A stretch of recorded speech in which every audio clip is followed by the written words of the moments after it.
Assalamualaikum. Our next topic from the oncology is about the principles of chemotherapy. Lastly we discussed about the principles of cancer surgery. उसका हमने UQ भी discuss किया था. अब principles of chemotherapy में क्या होता है कि कीमोथेरेपी जो होती है ये हमारी प्राइमरी ट्रीटमेंट के लिए यूज़ होती है, एडजुवेंट के तौर पे यूज़ होती है या नियो एडजुवेंट के तौर पे यूज़ होती है. तो you should know about what is primary treatment, what is adjuvant and what is neo adjuvant therapy, because it is too much important thing. अब कीमोथेरेपी एज प्राइमरी ट्रीटमेंट क्या होती है? फॉर एग्जाम्पल हमारे lymphomas होते हैं, leukaemias होते हैं, germ cell tumours होते हैं. इनको ये नहीं हम करते हैं कि ये वाले जो ट्यूमर्स हैं इनको सर्जरी करके हम इनकी प्राइमरी डिजीज़ रिमूव करें. ये कुछ ऐसे ट्यूमर्स होते हैं, मतलब लिम्फोमास, ल्यूकीमियाज और हमारे जर्म सेल ट्यूमर्स, या आपने इनकी एग्जांपल्स याद रखनी है एमसीक्यूज़ के लिए भी और वैसे भी, कि ये जो 3 ट्यूमर्स होते हैं इनके लिए हम क्या करते हैं, कीमोथेरेपी यूज़ करते हैं एज अ प्राइमरी ट्रीटमेंट. मतलब कि कीमो सेंसिटिव ट्यूमर्स होते हैं, मतलब ये कि आप सोच लें कि इनके ऊपर हम कीमोथेरेपी फेंकेंगे ना, साथ ही मर जाएंगे. तो हमें पता होगा ना कि ये ट्यूमर्स कीमो सेंसिटिव हैं, तो हम कभी भी सर्जरी की तरफ नहीं जाएंगे, हम इनकी कीमोथेरेपी ही थ्रू ही ट्रीटमेंट करेंगे. तो ये हो जाता है. फिर एडजुवेंट क्या होता है कि हम ना इसको उसके साथ मिलाएं, मतलब कीमोथेरेपी, रेडियोथेरेपी जो है वो करें या उनको कॉम्बिनेशन करके ना फिर हम ट्यूमर को ट्रीट करें.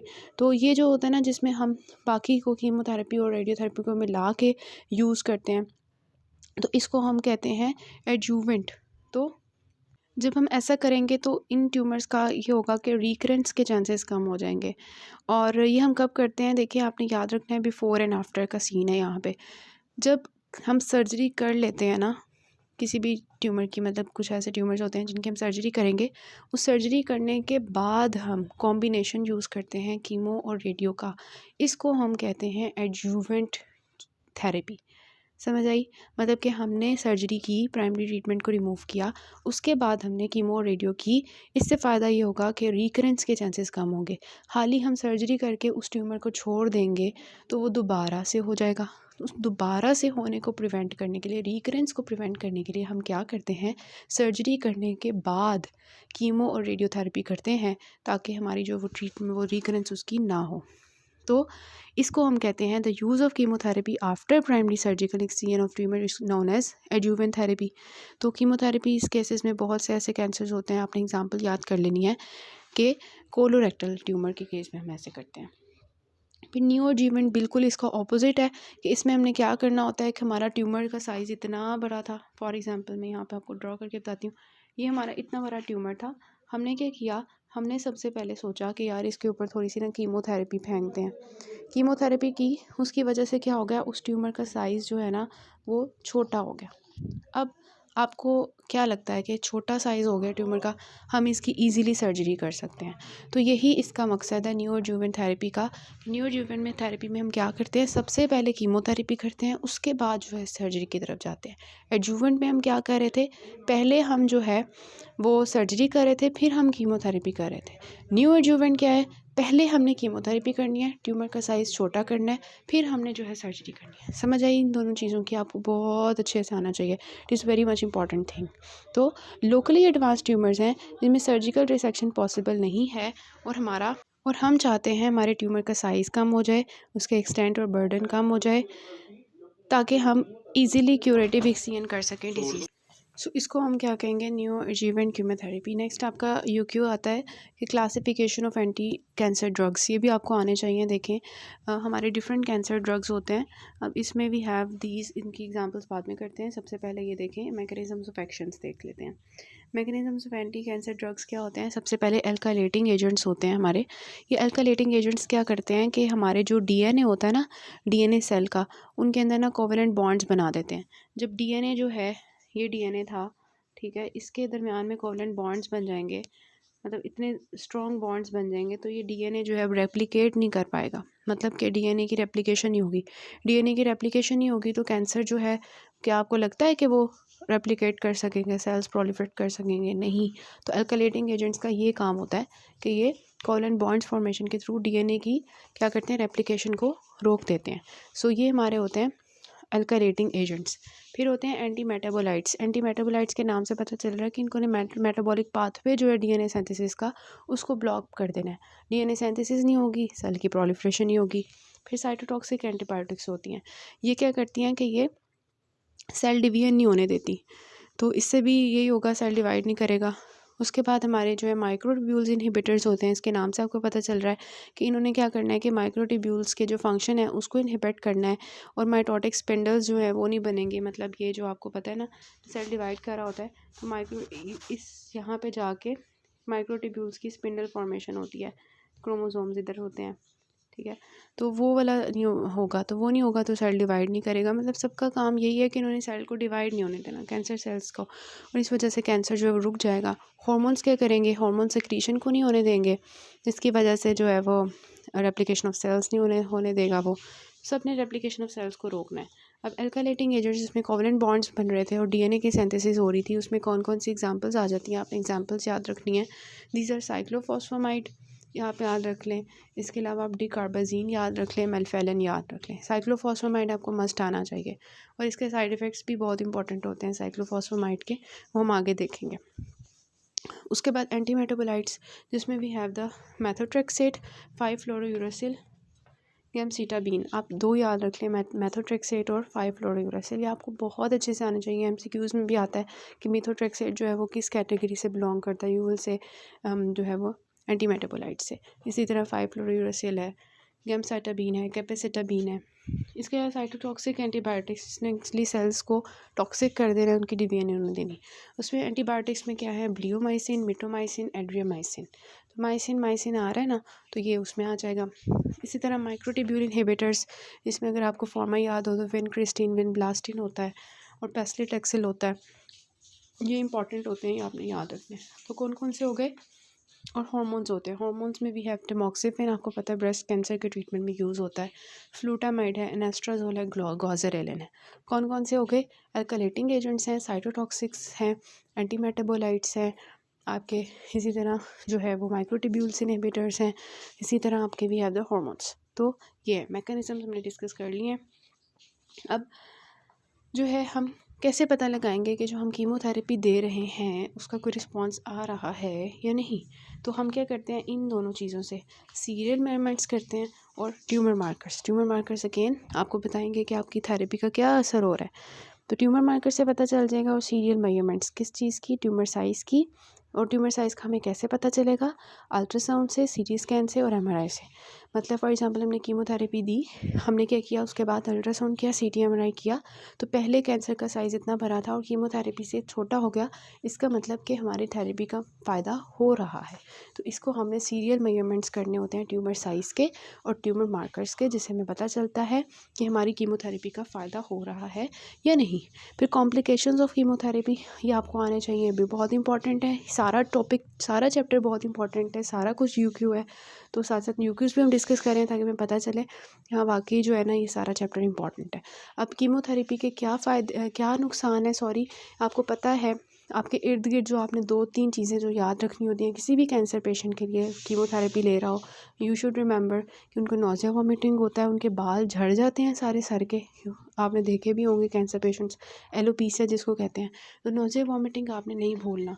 इसी तरह उनकी बोन मैरो सप्रेशन हो जाती है। देखें, बोन मैरो के अंदर हमारे प्यारे से सेल्स, नॉर्मल सेल्स बन के आ रहे हैं। तो क्या होगा, जब हम कैंसर कीमोथेरेपी देंगे तो वो जो बेचारे हमारे अच्छे वाले सेल्स हैं बोन मैरो के अंदर, वो भी ख़त्म हो जाएंगे। तो माइलो सप्रेशन होगी ना, तो माइलो सप्रेशन आपने लाजमी याद रखना है। इसी तरह जो है मतलब ये हमारे होते हैं। तो इसको जो है क्या करते हैं, इसको प्रिवेंट करने के लिए फिर हम साथ में पेशेंट्स को ग्रोथ फैक्टर्स देते हैं, ताकि वो जो बोन मैरो है उनके सेल्स की प्रोलिफरेशन जो है वो ना रुके। इसी तरह हम एनीमिया, मतलब आरबीसीज कम हो जाएंगे तो एनीमिया हो जाएगा, तो उसके हम प्रिवेंट करने के लिए क्या करेंगे, ब्लड ट्रांसफ्यूजन देंगे, हीमोग्लोबिन का लेवल चेक करते रहेंगे। इसी तरह अगर उसको बॉडी में प्लेटलेट्स कम हो गए हैं तो उसके लिए फिर हम प्लेटलेट ट्रांसफ्यूजन देंगे। मतलब इन चीज़ों को हमने साथ साथ मॉनिटर करते रहना होता है और इसको ट्रीट भी करना होता है। ये नहीं है कि हमने कीमोथेरेपी देनी है और फिर बस छोड़ देना, हाँ होने दो बोन मैरो सप्रेशन, मरने दो इसके सेल्स को, नहीं, साथ साथ उसका केयर भी करना है।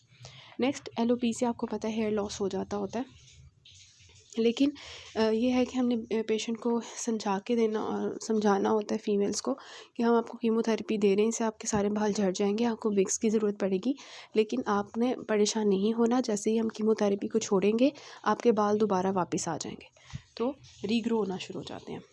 फिर गैस्ट्रोइंटेस्टाइनल सिम्टम्स होते हैं जिसमें भी अब डायरिया, कॉन्स्टिपेशन होती है, माउथ अल्सरेशन होती है। फिर इसी तरह न्यूरोलॉजिकल प्रॉब्लम्स आते हैं जिसमें आपने ना इस तरह याद रखना है ड्रग वाइज। जो हमारे विनक्रिस्टिन है, विनब्लास्टिन है, ये जो होते हैं ना, ये पेरिफेरल जो है ना ऑटोनॉमिक न्यूरोपैथी करवाते हैं।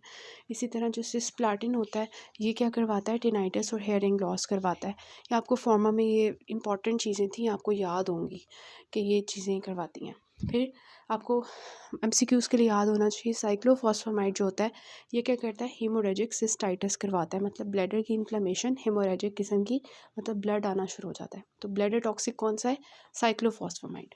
फिर मायोपैथी, पैसिलिटैक्सिल जो होता है, ये माइल्जिया और थ्रेल्जिया करवाता है, मायोथेरेपी करता है। ये भी माइक्रोट्यूब्यूल इनहिबिटर्स का था, पैसिलिटैक्सिल। तो ये आना चाहिए। कार्डियोटॉक्सिक कौन है, डॉक्सोरोपिसिन। ठीक है, इसको मैंने ऐसे याद रखा हुआ है कि रूबी होती है ना, स्टोन होती है वो रेड कलर की, इसी तरह कार्डियोटॉक्सिक हार्ट भी रेड कलर का होता है। तो डॉक्सोरोपिसिन जो होता है ये कार्डियोटॉक्सिक होता है। फिर we have the nephrotoxic, no this, जो हमारे होते हैं एंटी मेटाबोलाइट्स, मीथोट्रेक्सेट, ये नेफ्रोटॉक्सिक होते हैं। तो इसको हम क्या करते हैं, किस तरह से ट्रीट करते हैं, फिर हम RFTs करवाते हैं, पेशेंट को डायलिसिस देते हैं। इसी तरह पल्मोनरी टॉक्सिसिटी आपने याद रखना है, ब्लियोमाइसिन जो होता है ये हमारे लंग्स को इफेक्ट करता है, विच इज़ एक्चुअली द जो आपका है एंटीबायोटिक्स में, साइटोटॉक्सिक एंटीबायोटिक्स में ब्लियोमाइसिन था।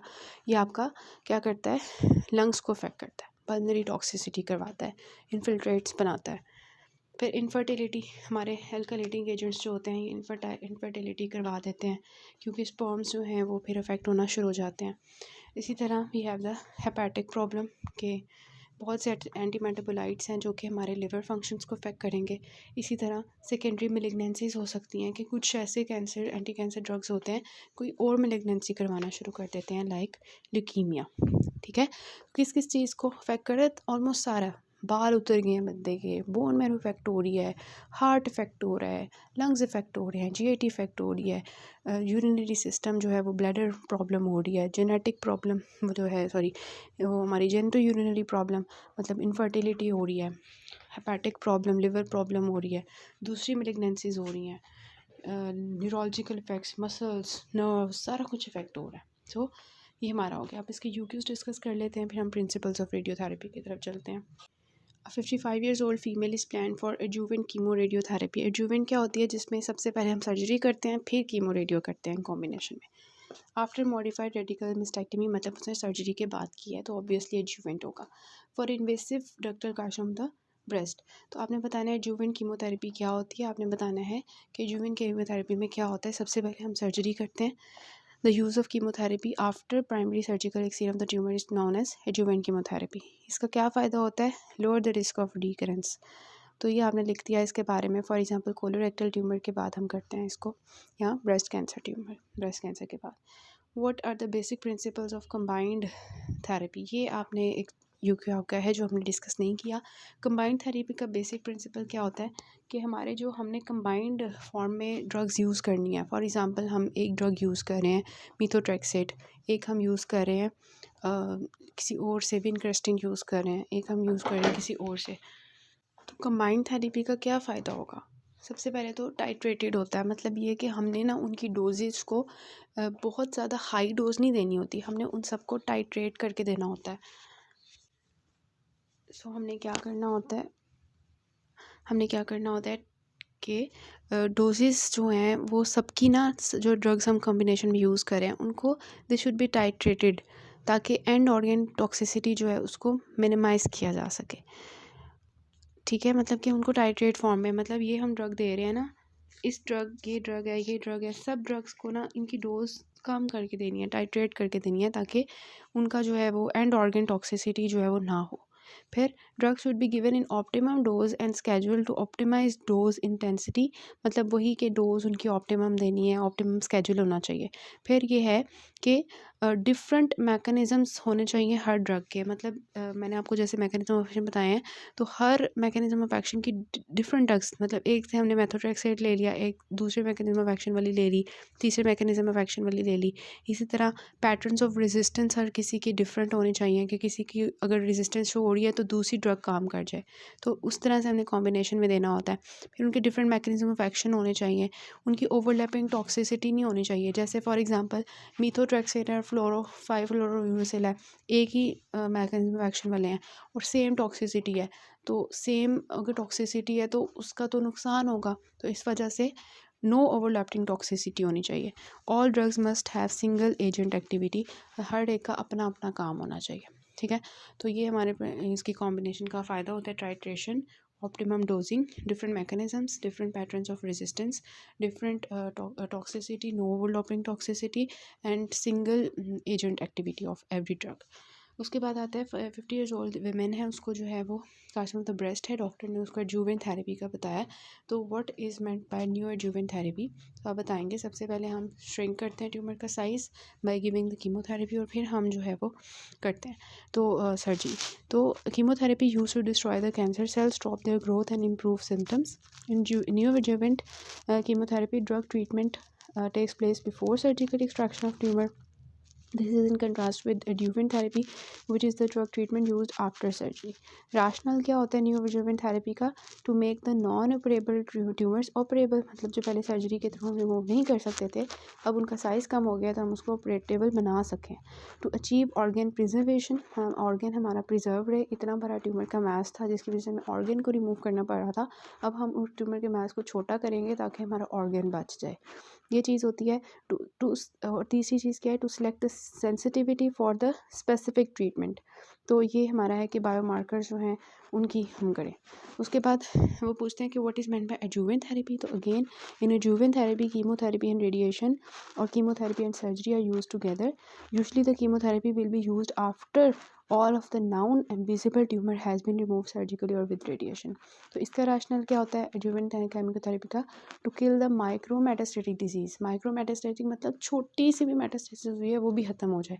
सर्जरी हमने करके निकाल दी लेकिन छोटा सा एक मेट रह गया था, उसको ख़त्म करने के लिए हम कीमोथेरेपी करते हैं। To kill the micrometastatic disease, इसका फ़ायदा होता है। और दूसरा ये कि to increase the disease free survival, मतलब रिकरेंस को प्रिवेंट करने के लिए। फिर वो पूछे principle of administration of chemotherapy in cancer patients, तो आपने बताना है कि single malignant cell is capable of producing progeny that kills the host. To effectively cure all malignant cells must be killed। ठीक है, छोटा सा भी इतना सा भी ट्यूमर रह गया ना वो फैल के मेटास्टेसिस कर सकता है।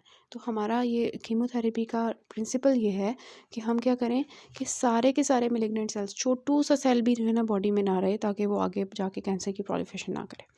फिर क्या है दूसरी चीज़, proliferation rate of cancer cell is differ from the normal cell. Cytotoxic drugs क्या करेंगे?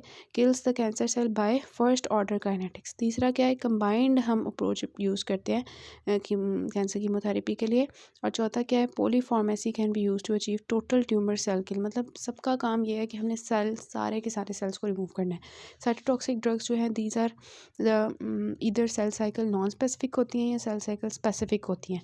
सेल साइकिल नॉन स्पेसिफिक जो है वो हमारे रेस्टिंग सेल्स को भी ख़त्म कर देती हैं और डिवाइडिंग सेल्स को भी, जबकि सेल साइकिल स्पेसिफिक जो होंगी वो सिर्फ हमारे डिवाइडिंग सेल्स को किल करेंगी। ठीक है, तो ये हमारे जो है ना प्रिंसिपल्स होते हैं कि हमने जो है ना प्रोलिफरेशन जो कैंसर सेल्स हैं सिर्फ उनको मारना है, कंबाइंड थेरेपी यूज़ करनी है और पॉलीफार्मेसी यूज़ करनी है, और हर एक effectively cure all malignant cells must be killed.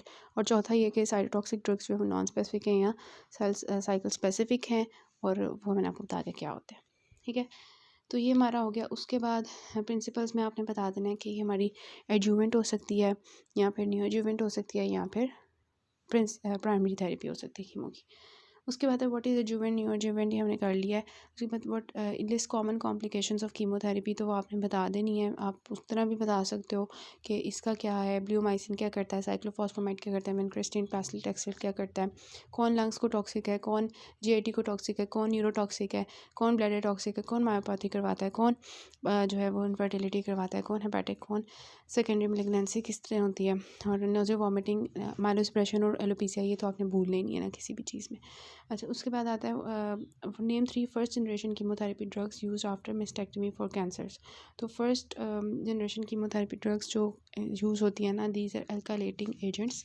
मतलब हमने मेस्टेक्टमी कर दिया, उसके बाद हमने जो यूज़ करने हैं, मेस्टेक्टमी हमने कर दी है ना, उसके बाद जो हमने यूज़ करने हैं वो हैं एल्कालेटिंग एजेंट्स। उसमें कौन कौन से आते हैं एल्कालेटिंग एजेंट्स में, वो आपने लिख देने हैं, ठीक है। एल्कालेटिंग एजेंट्स में जो है वो साइक्लोफॉस्फामाइड है और डिकार्बाजीन है, और इसके अलावा इसमें हम क्या करते हैं कि फर्स्ट जनरेशन रेजिमेन में क्या होता है कि सबसे पहले हम साइक्लोफॉस्फामाइड, मीथोट्रेक्सेट और 5-फ्लोरोयूरासिल, समझ आ रही है? तीन कौन कौन से? साइक्लोफॉस्फामाइड, मीथोट्रेक्सेट और 5-फ्लोरोयूरासिल। इन तीनों को यूज़ करते हैं 6 मंथ्स के लिए। उसकी वजह से क्या होता है कि 25% जो रिस्क है रिलैप्स का वो कम हो जाता है, ठीक है।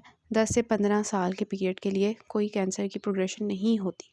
तो ये चीज़ आ जाती है कि what name the 3 first generation chemotherapy drugs used for mastectomy for cancer, के 6 मंथ्स के लिए साइक्लोफॉस्फामाइड, मीथोट्रेक्सेट, 5-फ्लोरोयूरासिल करना है, जो कि रिस्क ऑफ रिलैप्स को 10 से 15 साल के लिए 25% कम कर देगा।